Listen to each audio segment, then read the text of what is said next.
3 ways how to invest in US stocks or global markets. So yeah, let's go! Now before we begin, quick shout out sa ating mga new channel members na si Ronares, Yoli Leonard, and Jack Baliena. So once again, thank you guys for your support, and of course all our channel members. Now if you want to support this channel also, you can become a member, link or click the button down below. Now in this video, pag-usapan natin yung how we can also invest in the global markets, kasi currently yung Philippine stock market medyo tagilid yung performance, and of course we wanna also check ano ba yung mga opportunities that we're actually missing, kasi while down yung market natin, yung sa ibang bansa naman sa global stocks increasing yung performance ng market nila. Kaya in this video, pag-usapan natin 3 ways how you could also invest in global markets. So yeah, let's get started. Now, quick context. The reason why naging interested din ako exploring yung mga global stocks is because of what's currently happening. Like, maraming mga blue chip companies that we consider dati, sobrang baba or nag-down talaga yung value nila. So, aside sa yung Philippine Stock Exchange natin na medyo tagilid, like, or for the past 10 years, more than 10 years, nasa sideways lang,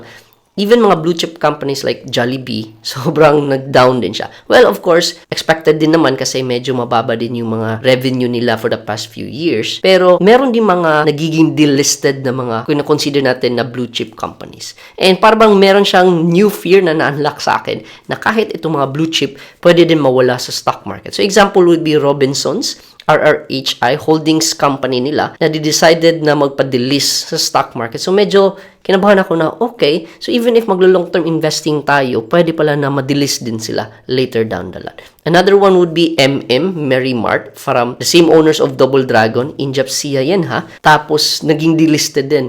Yung sad part nito is that yung tender offer nila mas mababa pa compared dun sa IPO na yung initial public price nila. IPO, initial public offering na price, mas mababa pa yung tender offer na. So meaning, if you invested in IPO, lugi ka if tatanggapin mo yung tender offer. Pero if hindi mo rin tatanggapin, wala, mawawala din yung pera mo. Or mahirap ka nang ibenta yung shares mo.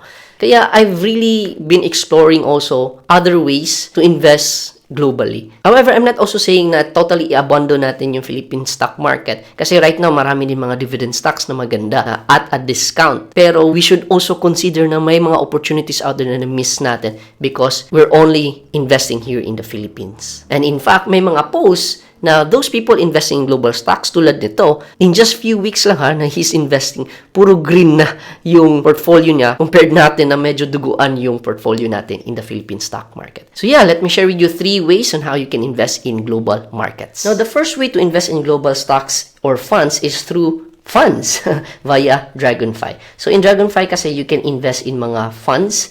Okay? Punta ka lang dito sa market and then click mo yung funds and dito makikita mo mga different mga UITFs and mutual funds that you can invest in. So, to give you context, yung mga funds, basically, these are like companies na meron silang portfolio kung saan sila na yung mamimili ng stocks instead na ikaw yung pipili ng mga stocks. Instead na ikaw yung mag-i-invest, they'll be the one to do it for you. And some of these funds are actually invested in global funds. In fact, check natin to mga returns na. Ito, example, 1-year return. Check natin yan. Manulife Global Clean Energy Equity Feeder Fund, 80% in 1 year. That's so crazy. 3-year return, 25.96%. Manulife Asia Best Select Equity Fund, 76%. So dito like global technology. So most likely this one is invested in mga tech stocks in the US. Ito naman BPI Philippine Infrastructure Equity. So sobrang ganda ng mga performance na in the past few years by investing dito sa mga funds na to. However, you need to check isa-isa if ano ba yung gusto mong i-invest. Let's say for example ito Global Clean Energy. Click mo yan. Okay, and then makikita mo naman dito sa bottom part yung prospectus nila. Okay, so click mo yan and basically dito you can see where they are investing in. So, yun lang, you have to find it. Saan ba ito? Fund documents. And then, usually dito yan, fact sheet. So, let's check that out. So, dito, for Manulife Global Clean Energy, scroll down mo dito. Dito mo makikita where they're investing in like Broadcom Inc., Marvel Tech, and so on and so forth. So, ito yung mga companies that they're investing in. Let's check for other na mga global funds na invested in global stocks.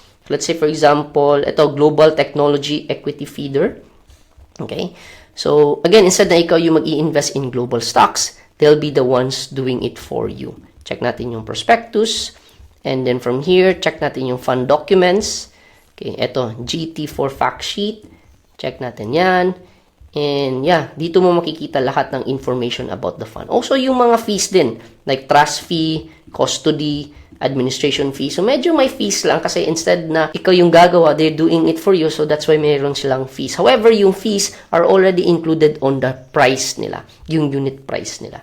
So, dito, example, eto, invested in Nvidia. No wonder, malaki talaga yung growth niya.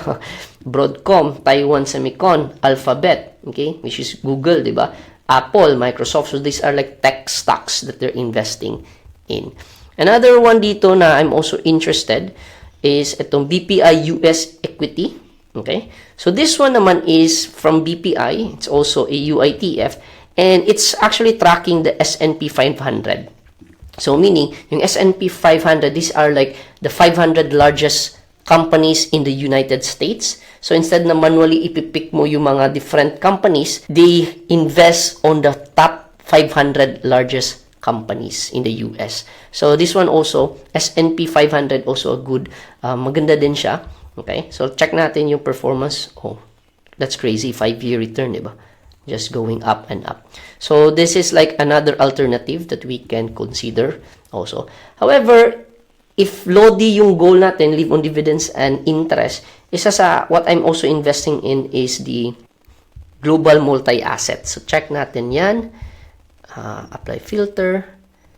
Ito, Manulife Global Multi-Asset Diversified Income Feeder Fund. So, medyo mababa yung returns niya compared dun sa mga other funds. Pero, yung kagandahan nito is that this is a unit-paying balance UITF. So, meaning may dividends to on a monthly basis. So, kanina, yung mga funds na yun, they are focused on growth. So, they are growth funds. Ito naman, this is a dividend-paying fund. So, yeah, this is one way that you can invest in global stocks, global funds, through funds inside Dragonfy. Now, the second way is by actually investing through a global platform. So, basically, you're gonna use a platform kung saan you'll be able to really invest in global stocks or US stocks. Now, marami mga nag-request na sa akin ito, and finally, I'm currently exploring it, and the platform I'm currently using is GoTrade. Okay? So, sa GoTrade kasi, this is a legitimate company. However, quick disclaimer, hindi sila licensed here in the Philippines. And alam naman natin ano yung mga nangyari tulad ni eToro or ni Interactive Brokers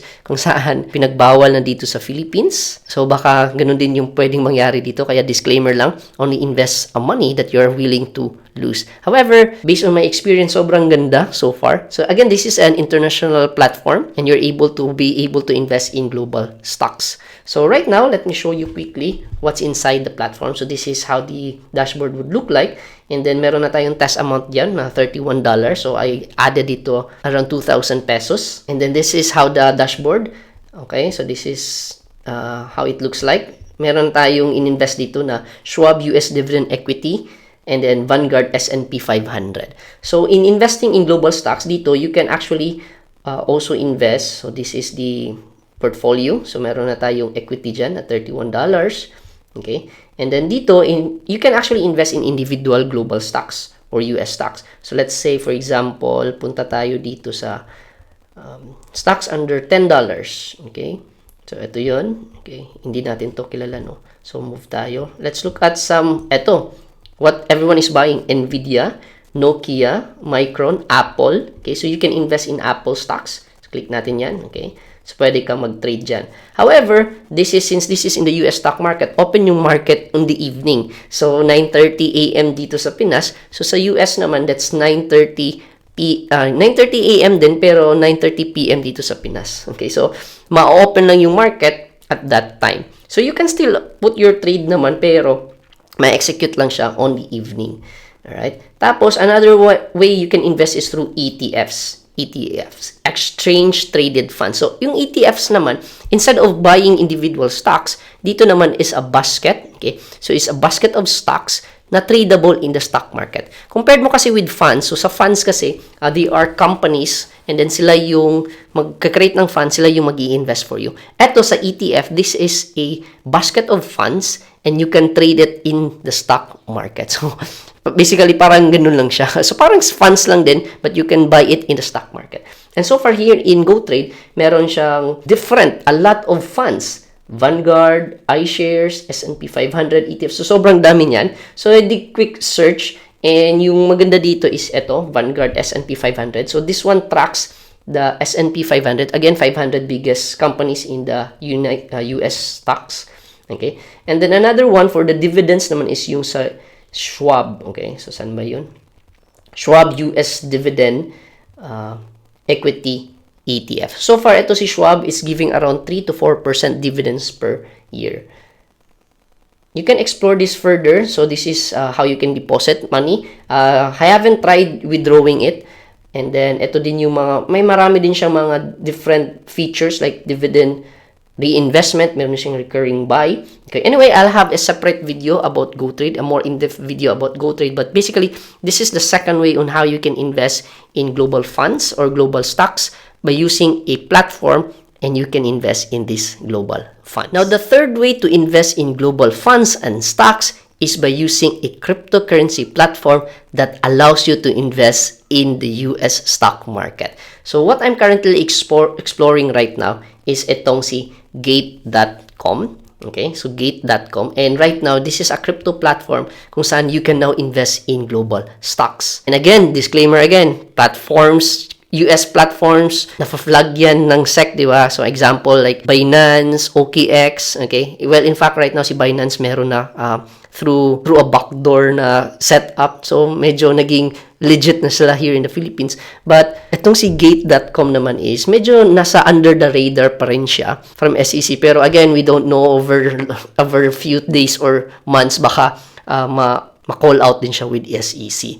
So again, invest at your own risk. So far, yung kagustuhan ko kasi with Gate.com, so dito, if you notice, meron din tayong test amount dito, $31 din. So I added it to 2,000 pesos.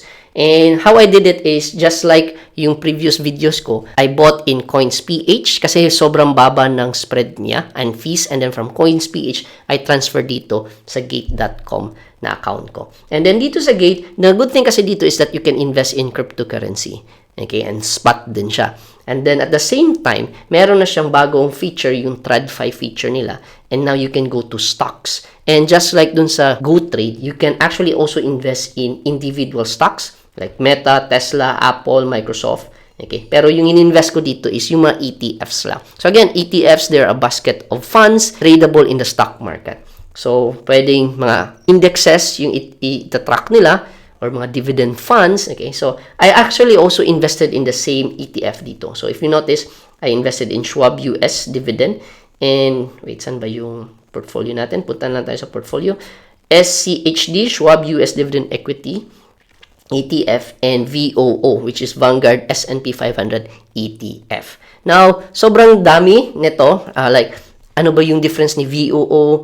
Probably, let's create a separate video focusing on ETFs lang talaga. But basically, this is the third way I'm able to have exposure to global stocks. And probably, create tayo ng in-depth videos nito about these experiments.